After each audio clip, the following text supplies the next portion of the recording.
नमस्कार दोस्तों। हिंदी दिवस की आप सबको ढेरों शुभकामनाएं। हर वर्ष का जो 14 सितंबर का दिन होता है वो हिंदी दिवस के रूप में हम लोग मनाते हैं। हिंदी दिवस मनाने की आवश्यकता क्यों पड़ी? सबसे पहले हिंदी तो एक ऐसी भाषा है जो सभी भाषाएं हिंदी भाषा में मिल जाएं तो सभी भाषाओं का भी विस्तार है और हिंदी का भी विस्तार है। एक भाषा जो मातृभाषा होती है, जैसे माँ होती है, हमारी सारी भावनाओं को समझ जाती है, उसी प्रकार हिंदी भाषा के जरिए हम अपनी भावनाओं को, हम अपने अभिव्यक्ति को किसी के सामने व्यक्त कर सकते हैं।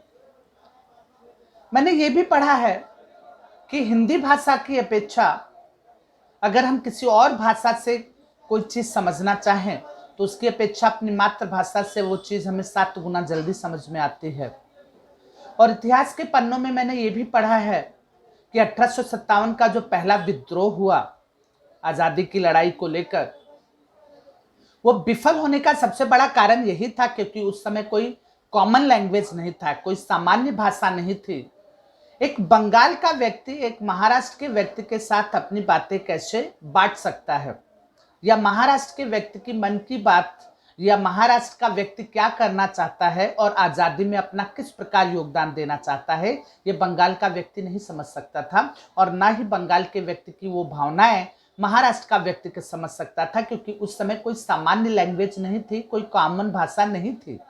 और उसके कारण ठीक है 1857 का जो विद्रोह था वो विफल हो गया।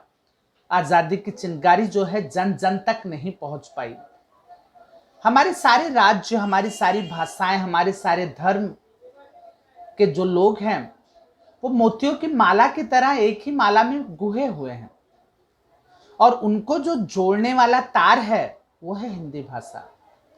तो हिंदी भाषा के जरिए ही सभी लोग, अलग अलग संस्कृति, अलग अलग भाषाएं, अलग अलग धर्म के लोग एक दूसरे से जुड़े हुए हैं हमारे भारत देश में।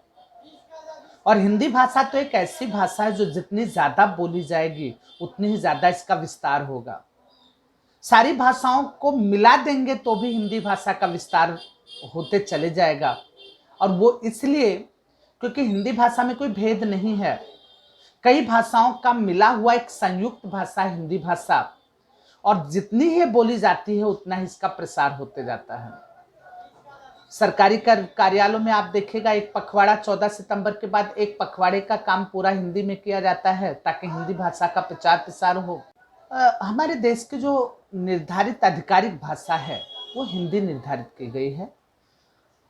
हिंदी वो भाषा जो जम्मू कश्मीर से लेकर कन्याकुमारी तक के लोगों के व्यक्ति, लोगों की अभिव्यक्ति और लोगों की भावनाओं को एक दूसरे से बांट सके, और चाहे वो गुवाहाटी से लेकर गुजरात हो, वहाँ तक के लोगों को एक दूसरे से जोड़ सके। और उसके साथ साथ हमारे देश के कवियों ने और लेखकों ने हिंदी में काफ़ी बड़ा योगदान दिया है। हिंदी साहित्य में उनका योगदान सराहनीय है, चाहे वो मुंशी प्रेमचंद हों, चाहे वो रामधारी सिंह दिनकर हों। सभी ने अपना बहुत ही महत्वपूर्ण योगदान हिंदी भाषा के प्रचार और प्रसार के लिए दिया है।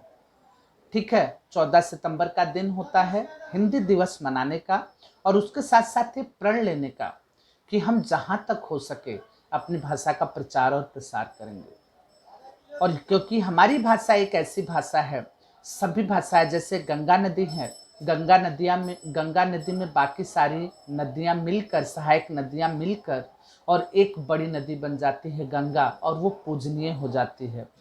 उसी प्रकार हमारी हिंदी भाषा भी बाकी सारी भाषाएं हिंदी भाषा में मिल जाती हैं, उनके शब्द हिंदी भाषा में भी इस्तेमाल किए जाते हैं और उन्हें हिंदी नाम से जाना जाता है। और उसी प्रकार ठीक है हिंदी का विस्तार और विस्तार होते रहेगा। तो एक बार फिर मैं आप सबको हिंदी दिवस की शुभकामनाएं देना चाहूँगा। नमस्कार।